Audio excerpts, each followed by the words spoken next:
Bonjour messieurs, dames. Alors, je mets en vente mon petit manuel pour 0 €. 0, 0, vous pouvez en acheter 10, c'est toujours 0. 0 plus 0, c'est égal à la tête à Zozo. La tête à Zozo, c'est moi. Alors, vous trouvez ce petit manuel pour 0 € chez Amazon. Allez voir, vous verrez, vous l'achetez, vous payez 0 €. Évidemment, si vous êtes un peu plus fortuné, il y en a pour toutes les bourses. À 8,85, modèle Kindle. Celui-là que j'ai en main, c'est de la matière, n'est-ce pas, ça demandait une fabrication, ça demandait une mise en page, etc. Donc, ça coûte 16,80 € celui-là. Et puis il y a la version super luxe pour les collectionneurs à 36 €. Bon, moi je vous conseille celle-là qui est papier, qui est bien, 16,80 €. Et maintenant, si vous la voulez vraiment, la version originale, à 0 €, vous pouvez l'obtenir chez Amazon. Il suffit d'aller voir. Renseignez-vous. Renseignez-vous, messieurs, dames.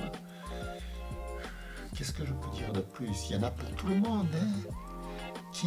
Qui en veut? Alors, c'était mon slogan, c'était quoi? C'était... Chacun donne ce qui lui plaît. Ta, ta, ta, ta, ta, ta, ta. Chacun donne ce qui lui plaît.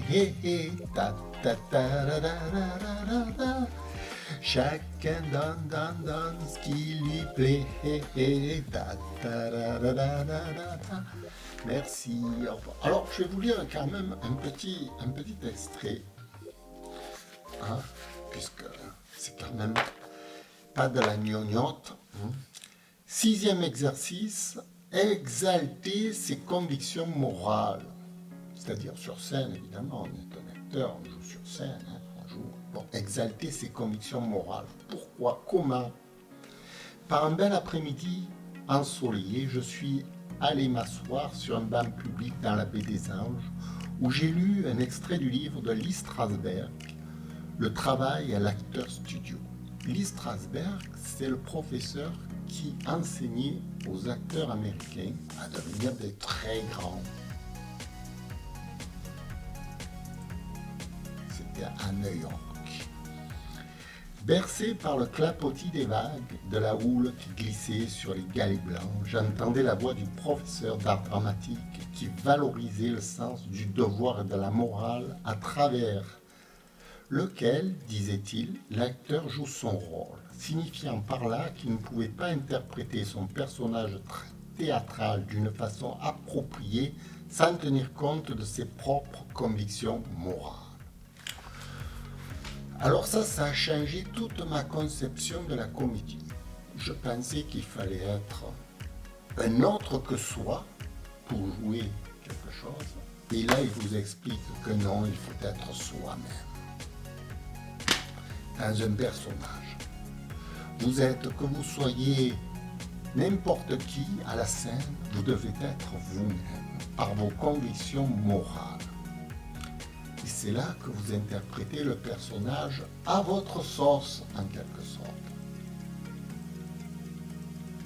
À votre sauce, c'est-à-dire, vous le transformez, vous vous transformez dans le personnage en même temps. Il faut connaître ses propres convictions morales de la vie. C'est un retour sur soi, la comédie. C'est un retour, c'est une appropriation de sa personnalité. C'est un retour. Voilà. La caméra vient de s'éteindre. Je rallume rapidement pour terminer. Voilà. Je termine ça. Oui, c'est un retour sur soi. Et pour retourner sur soi, apprendre à se connaître, connaissez-vous vous-même. En quelque sorte, ça peut être ça. Et vous allez devenir extraordinaire. Pourquoi? Parce que chacun de nous est extraordinaire dans la vie de tous les jours. Donc il s'agit de le rejouer sur scène. Sa propre son propre soi-même. La, la, la, la. Voilà, je vous remercie d'avoir écouté, j'espère que cette vidéo est impeccable. Je vais me revoir et je vais vous la publier. Merci, au revoir.